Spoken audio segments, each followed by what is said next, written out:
Hey, Tom here, FlipAnythingUSA.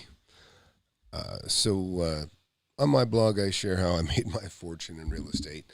I did it with all starting with little deals, $5,000, $10,000, and then pretty soon millions of dollars. And I've been doing it for 40 years, almost 40, 39 something years now. Anyways, I've got like 4 different renovations going on right now, and I was about to start this one I was sharing with you folks last week.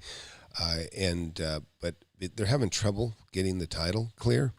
It's a minor thing, but it's going to take a few days, so I couldn't start on it today. I actually have guys working on it. Probably shouldn't work on a house I don't own yet, but I've done it before. But we're not going too heavy on it. But I've got a dumpster in the backyard on that one, and but I thought I'd show you. I just jumping over to another house that I bought. It's one in a row of like 5 properties that I bought of a restaurant and they all had potential to become office, to be quite honest, but then times changed, and we'll talk about that, so hang out.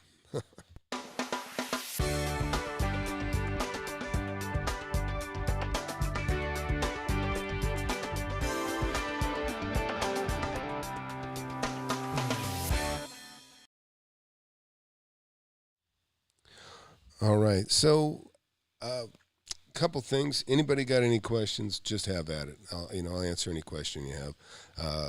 I'm happy to jump to any subject you want to. So this is an interesting house. I'll show you. I just walked through it. This isn't even like maybe 20 minutes ago. Now, if you guys know, you know how I operate. Everything I own is either around my work, my office, or it's around my home, and or it's around my third home, which is like a lake property now, a lake home. And that's what I call the barbell, right? You got a barbell in your hand, you got one set of barbells here are weights and another set here. Well, these are clusters of property. And those 2 clusters are surrounding either my business or around my home, and then I buy up things in between, and that's what would be the barbell itself, I guess, the handle. And so this is in one end of the barbell, right? And this property here that let's see, let me go over to this real quick. Okay, I'm standing in front. I was getting ready to edit this thing. I just haven't had time. Like I said, I just now loaded it up. But I thought, what the hell? You know what? We'll just watch this thing together, and I can ad lib into it a little bit. But this property, give you some background. The house next to it is the first one I bought would be on the back side of this house. In other words, it's behind me as you see me in this picture. And I bought that property for $105,000, and I just sold it not too long ago for $430,000. And then directly across the street, where I'm from where I'm standing, is another house I bought for $250,000. I got a lot with it, and then behind that is a restaurant that I bought, and you've seen that video, the restaurant that I bought. And anyways, that's kind of how it works. You keep buying stuff one next to the other or in the same neighborhood, because that's where you frequent most. And that's what I stress to people all the time, is that you pay attention to what's in your neighborhood, because that's the area you frequent the most, and it's the one you need to study the values on, and you'll be most successful because you're familiar with the values in the area. And the easiest thing to study is the stuff that's immediate around your work or immediately around your home. But anyhow, let's just walk through this thing. This is actually kind of an interesting property. It's a cool little 2-bedroom, 1 bath. It has a little bungalow, or I call it a bungalow, little separate home, or not a home, but a separate building in the back that also has plumbing and utilities. And I'm going to sell this thing. It's time. I paid $120,000 for it. And again, this is, every tenant that knows, I say, hey, listen, if you refer me a property, I'll give you a bonus or something. And I'll give you some sort of I incentivize them with money. I give them something, give them money, or if they're living in the property that I buy, I'll give them a couple months rent. And in this case, what I did is I bought this place, and I told the guy that was living in it, I said, look, if I buy it, if you could connect me to the owner and I buy it, I said, I'll give you a couple months rent. And that's what I did. His name was John. That's about all I remember now. But so here, if anybody had any trouble hearing this, let me know. And who we got here? Yeah, man, real estate's booming everywhere. Hey, Lou, glad you're here. And let's just get her started. Okay. Hey, please. No, that's not the one. Let's go here. Oh, by the way, please subscribe. If you're just getting here, you learn a lot for nothing. And anyways, I've got a book and other things and mentorship. You learn about that. But here, let's just take a walk through the property for now. And we'll watch this. Hey, Tom here. So I don't have my selfie stick, so it's going to be a little rough. This is a little house that I bought quite a long time ago. It's next door to one that I'd already owned for a while, that I've also since sold. And it's got like a detached unit. Technically it's attached with a little roof, but it's kind of nice because this little room, you call it a bungalow or whatever, it's got its own plumbing and it's got its own sink and toilet and stuff. And this place is covered with bamboo. Bamboo. This stuff is the worst. If you look down here, I don't know if you can see. Let's get down here. These things are just so nasty that stick up. Yeah, you can trip over one of those and then fall on top of it, and you're impaled. Look at the bamboo growing through. Anyways, this is a great property. It's on a busy street. This has a lot of commercial potential for the future. But to be quite honest, it's worth more per square foot as a residence than it is a business. But now, a lot of people don't get that. What I just said, by the way, is residential property is worth more per foot than commercial property. That's not an absolute. But when you get in an area where there's a nice area or a popular area, you can't justify $500 a foot, $300 a foot, $1,000 a foot for commercial property sometimes. But guess what? In that same neighborhood, they can for the house. They can. You pay $1 million for 1,000 square foot, but a business, you could never justify that. So, and that's the beauty of business and business type real estate, commercial office, etc., is that it's based on, it's the return, right? In other words, what directly affects the value of a commercial, industrial, or even a multifamily property is the return. It's based on the income it produces. Now, residents, that all goes out the door because then it's an emotional purchase. It's what am I willing to pay so I can live in this neighborhood? And the sky's the limit. That's kind of what happens is the sky's the limit. I got a lot of friends calling me right now. And so anyhow, this is one of these deals that when I bought this property, I bought it residential. I paid $120 for this, and it's not a very big place. I think it's 1,300 square feet. So I paid less than $100 a foot. Well, now it's worth $300 a foot, maybe a little bit more. But in general, commercial or office property in that area is only worth about $250 a foot. So there's not even any reason. In fact, I had neighborhoods that were concerned, oh, you're going to convert it to office and that's the end of the world, and they don't know what they're talking about. But anyways, so you can get a property that has great commercial potential, but you'll make more money selling it as a residence just because the residential property is worth more in the neighborhood because people want to live in that area. So anyhow, we'll move on here. This is an interesting story, too. You'll hear it here in a minute. I'm going to fix this place up, and I get a kick out of stuff like this. I'm going to probably rob this gate from here. Look at this gate. Isn't this neat? Look at this. I love the old ornate stuff. I got some plaques like this from these where it'll say Sears Roebuck, because they bought it from Sears a long time ago. That's quite old. But so this place here, we're gonna fix it up. It's got some beautiful trees. This is a small house. It's only a 2-bedroom, 2-bath with this exterior thing you see back here. And I don't have the key to it. For some reason, I don't have the key and I can't get in right now. But I remember I put that tile in there. I don't know if you can see in there. It's a cool little place. It'd actually be a great little office. I could put my little YouTube studio back here. I can live in here when I'm an empty nester, when the kids move out. That's not gonna happen.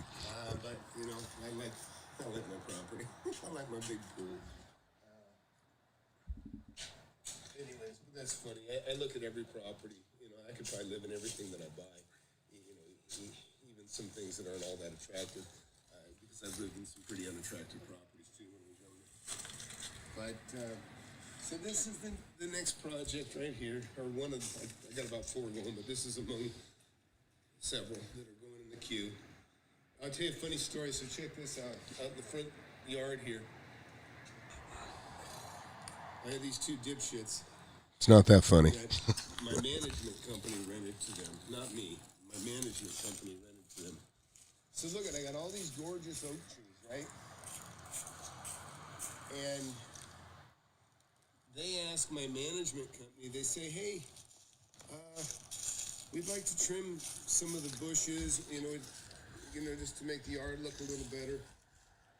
Well, I can't say exactly who's responsible, but the management company said, oh yeah, go ahead, you can trim some things. Well, then the next thing you know, I get a call, unrelated, from a friend of mine, saying, Tom, why are you cutting down those gorgeous oak trees? I'm like, what? And I run over here, and there used to be a tree. See that planter? Right in the center of that freaking planter was a nice looking tree. Well, these idiots took it upon themselves to cut down that tree. That's what's left of probably what used to be the tree. And so I zipped over here as soon as I heard that. I pull up, and this guy's cutting, he just cut down this tree. And I go, what the hell are you doing? And he's just like, he just turned white. And I go, what are you doing? I go, that fucking tree's worth thousands of dollars. What do you? And he goes, hey, he goes, man, I didn't even want to cut it down. He goes, the guys that live here, the owner, told me to cut it down. I go, I'm the owner. And he goes, no. He goes, man, he goes, I came here. He goes, they put an ad in Craigslist saying free firewood. He said, they said, you just have to cut it up. He said, so I came out here and they said, hey, cut down that tree and turn it into firewood and it's yours. I'm like, oh my God. So then the guys come out and I was furious. I mean, I was so freaking mad. Very well. The guys stayed way back up on the porch because I was so damn angry. Anyways, and I started telling them, you know, look, this is going to cost you idiots $10,000. I go, trees are assets. Can't just cut freaking trees down. I'm still pissed off about it. And so, and this reminds me now. Look at this stump. See this stump here? Okay, so that's another story behind that. So, anyways. You know, I tell these guys, just get the hell out of here. I said, I want you out of here. You're moving out. And they called the management company. I told the management company, these guys are out. Tell them to get out or I'm going to sue them. And so they moved out. And I let the guy that cut down the tree, I said, well, hey, man, now that you got it started, cut it up and take it away. It wasn't his fault. He was just answering the ad. Well, so then a couple weeks later, somebody tells me, they said, yeah, they go, man, Tom, they go, my wife or somebody was we're driving down the street, this street right here. And they said, and all of a sudden this big old tree fell in the street in front of us. And it was that guy, when I had come up, he had just cut this tree down, right? Well, apparently before that, or maybe it was somebody else, they came over and they cut this tree down. And it fell, and you can look how they cut it. See the angle? You can see the angle. Cut it so it would fall right into the street, and it did. Angle. They cut this thing, and of course it fell into the street. But it fell right in front of a van, and a minivan with somebody that had their kids in it. And anyways, the person that told me, I can't remember if they were in the van or they saw it fall in front of the van. And anyways. Anyways, so they ruined this You know, they ruined a couple trees. Thank God they didn't get any more than those two. I'm actually just looking to see. And now I got bamboo has invaded the place, so I'm gonna have all this bamboo cut out of here.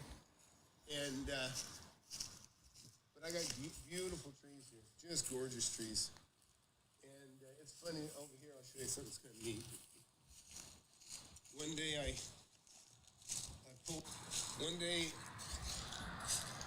came by and see this hollow in this tree. And I don't even know why that's tagged. I didn't authorize that. Oh, you know what? No, I didn't authorize that. Somebody did a tree survey, and I don't know why. But right here, and you could see like the whole backside of a huge raccoon that would sleep here. Just sleep here. And you could see his fur. He just didn't bother anybody. He just curled up, but you could see his big old fat raccoon. And you can see this is a pretty busy street over here. At the moment, it's a little early. But also, I used to own that house right there, and I own the lot behind it, and I own the restaurant. There's a restaurant on the other side of that. I own that as well. I had 5 properties in a row on that street. I bought one at a time. I've sold that house, and that again. So to give you an idea, I bought that house. You can't see. I bought that for $105,000. I sold it for $430,000. Now this one I actually didn't make too much money on, but I bought the restaurant for $700 and something thousand, sold it for $900 and something thousand. And then this little jewel here, this is a beauty here, because I only paid $120,000 for this place, and I'm gonna guess that I'm gonna get $400,000 for this. So that's, but I've held that one about 10 years. But these had potential to go office, and that's why I held them, because I thought, this will be office someday. But now they're actually more valuable. Look at this carport. It's kind of interesting. I could put a couple of garage doors on it. It's a really cute little property. In all honesty, I really like the way this is. Just the charm of it. It's pretty nice. It's open. And, I don't know about you. I don't really use the garage much myself. I got nice cars. I keep them in carports. I just like to get in and get out. But, so anyhow, I'm waiting on a locksmith. This one's in the queue. And we can kind of look in here a little bit. Yeah, it's actually really nice. Actually, what's funny is the tenant that I had in here, she was stricken by the pandemic. And anyways, but she was already on her way out to move. But I remember I gave her a little more time because she was feeling ill. But anyways, that's it. FlipAnythingUSA. Please share, subscribe. And we'll keep you posted on the progress. So anyways, I just sharing you. This is actually a video I was going to make, and I just thought, well, what the hell, I'll just watch it with you. We'll just do it live. Anyways, so how many of you guys actually have any rental property that are watching right now? What are you working on right now?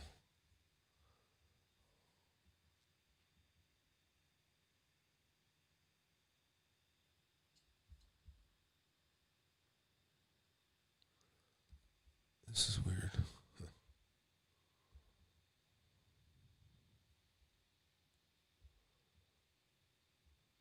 This is strange to me. Well, I don't know what my system here is acting weird. But hey, please subscribe. Helps the channel. I put out a lot of content. It probably didn't get nearly as appreciated as much as it should, but I've been doing this a long time, and the handful of people that do get this information, I appreciate it. I think we're just about to hit 12,000 subscribers, so that's not bad, but it probably ought to be more. But the fact is, it's funny because sometimes you'll see me go after a guru like Grant Cardone or Chris Crone, and I think these guys are terrible investors myself, and I think really they're just about really what they do suits them. It doesn't really suit the investor. At least I don't see anybody bragging about how much money they made from Chris Crone or from Grant Cardone, but I've got some great testimonials, and I'm really proud of the students that I have and how well they've done. But let's see. Yeah, Red Raider. Okay. So Red Raider says, as a police officer, he's seen what dirtbag tenants can do at a property. Yeah, no, that's the truth. Hey, by the way, if you've never seen the movie, it's called Pacific Heights.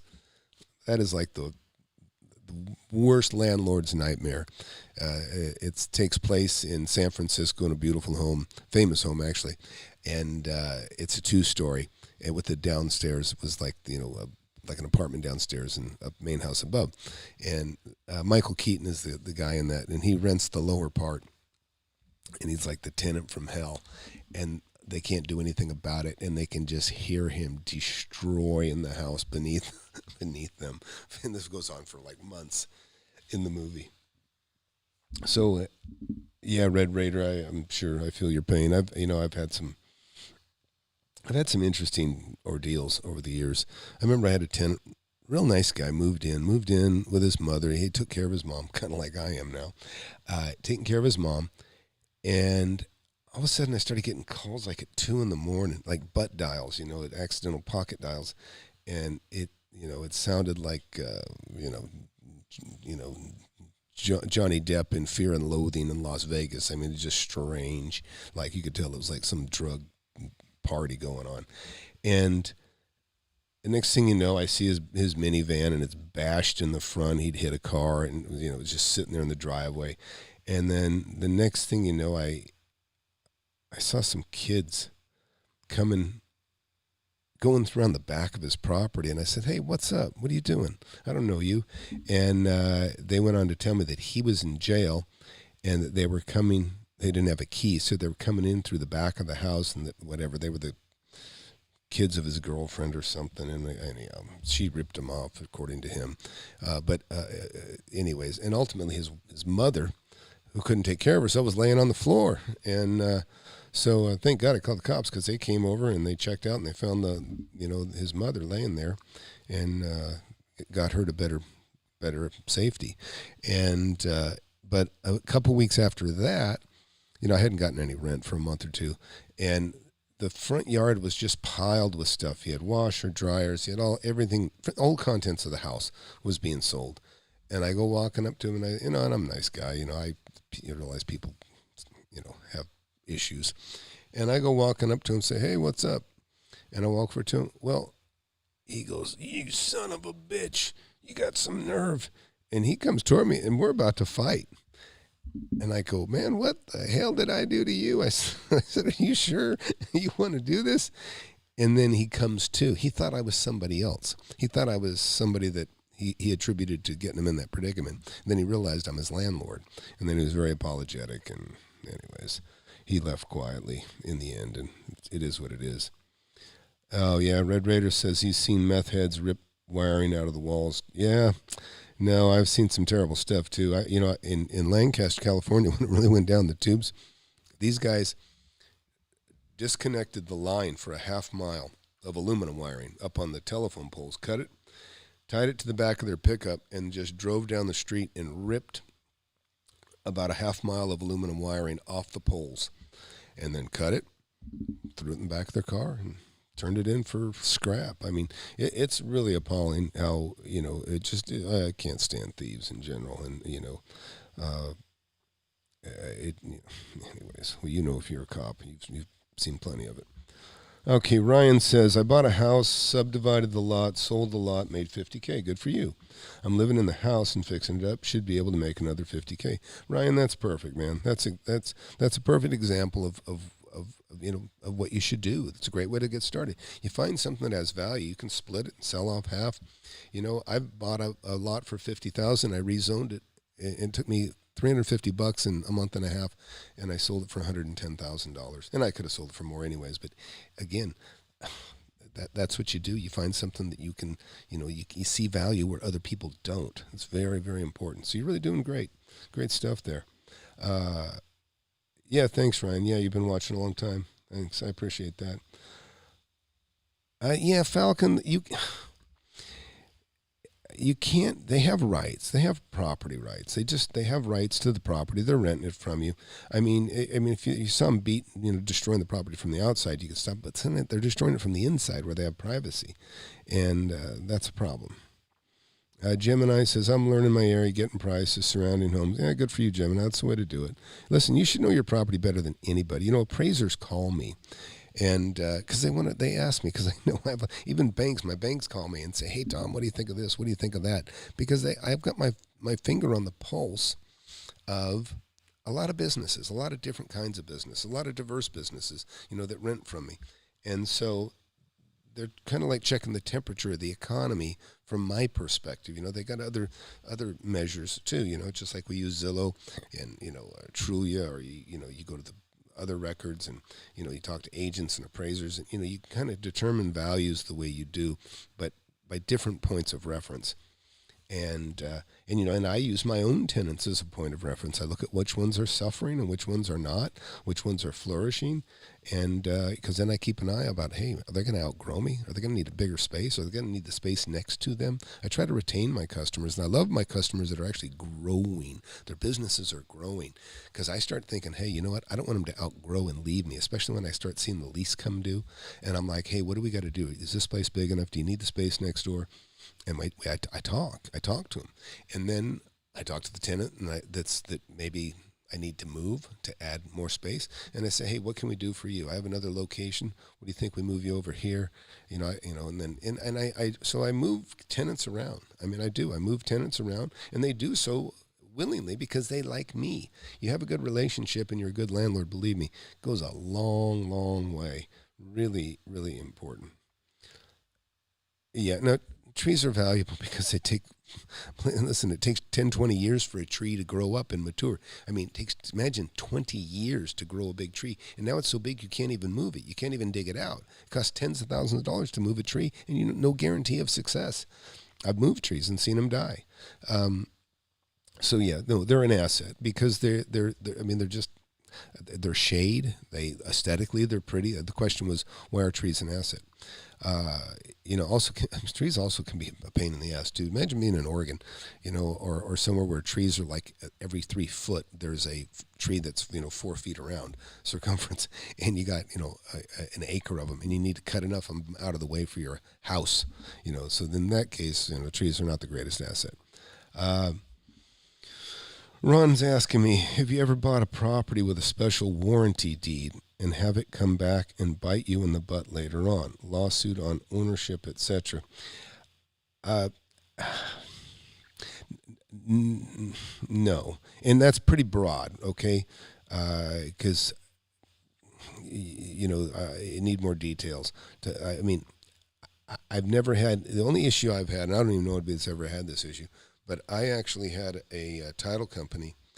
You know, I bought a property with a wrap, and a wrap is also known as a wrap is like taking a first and a second and a third and wrapping them. It's kind of called wrapping them, and then you have somebody pay you, and then you pay the underlying ones. Now, that can trigger an alienation clause and other things, but the real name, when you ever hear the term wrap, which might even be old now, everybody's got so many new terms, you know, wedges and hacks and all this other stuff, but what it really is, it's an all-inclusive trust deed. That means you have one trust deed that wraps all the other trust deeds. So and that's what I bought. I bought a building, and there was like 4 or 5, you know, so there was 5 people owed money, and I bought it, and the guy that owned it wrapped them basically, and I would pay him, and he would pay the others. And when I went to refi it, the title company paid all these guys, but what they did is they didn't pay this guy, and they overpaid this guy. And this guy said, I'm not giving the money back. So this guy proceeded to foreclose on me, even though I just bought it and I just refied it, with the bank. And ultimately, you know, I threatened them, and they came through and they paid the other guy off. And I don't think they ever collected the money back from the other one. But so, hey, what do you guys think of this format? Do you like this thing? Do you like, watching the way that we are right now?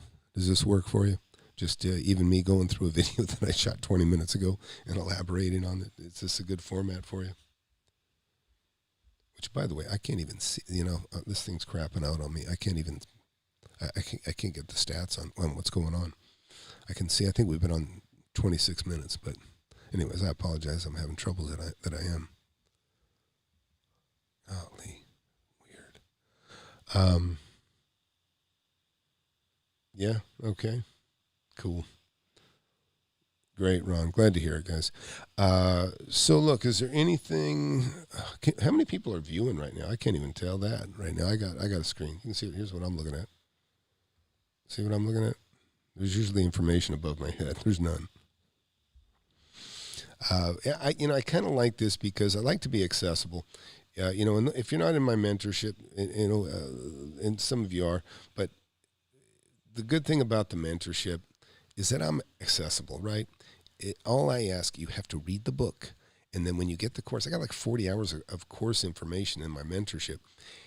And it's beautiful because all you got to do is you can listen to it. Okay, 99% of it, you can just, thanks, Ron, you can just listen. You can just listen. So it's like a giant audio book. But let me tell you, I've been through so many things, so I give you a very detailed way about the most easiest way to make money, the way I started, the way I still do. And I make money a lot of different ways, but it's the best way. It's the easiest way to be successful. And you can see above my head here, you got these two guys, Ron and Liam. And I showed the other day, let me see if we can find them. And I got, new guy, that should be different, Eric, that is just awesome. I mean, he's just amazing. Let me see if I can get him. Hey, Tom here, FlipAnythingUSA. Sorry. So I am super excited to Okay, yeah, this guy. So check it out here. Watch this video. I mean, should be so inspirational to anybody watching. This guy is killing it. He's already bought a trailer park, and he made he made a deal on this 34 acres of land that he just bought that is unbelievable. Zero down, 100% owner financed, zero interest, okay? I mean, 3 zeros that are nothing but pure money to him. So really, really cool. Yeah, Garrett, I saw that. Thanks for signing up, Garrett. Glad you're in there, by the way. And we'll be doing a live meeting. I'm planning on 10 a.m. Central Saturday. And it's really cool because when you get in here, it doesn't matter. Look, I kind of feed you a week's worth of lessons at a time. Boom, boom, boom. And every bit of it is interesting. Every bit, there's no fluff. There's no BS. There's so many clowns that teach all this, it's just, to them, it's theoretic because they've never done it, and it's just so circuitous to make a deal. It's just silly. You don't need that. Don't waste your time on BS. And by the way, the course is going to go up. I'm charging $600, which is nothing. But I'm going to raise it to $1,000, then I'll probably raise it to $2,000. But it's going to be, by January, it's going to be $999. And I just say this because I try.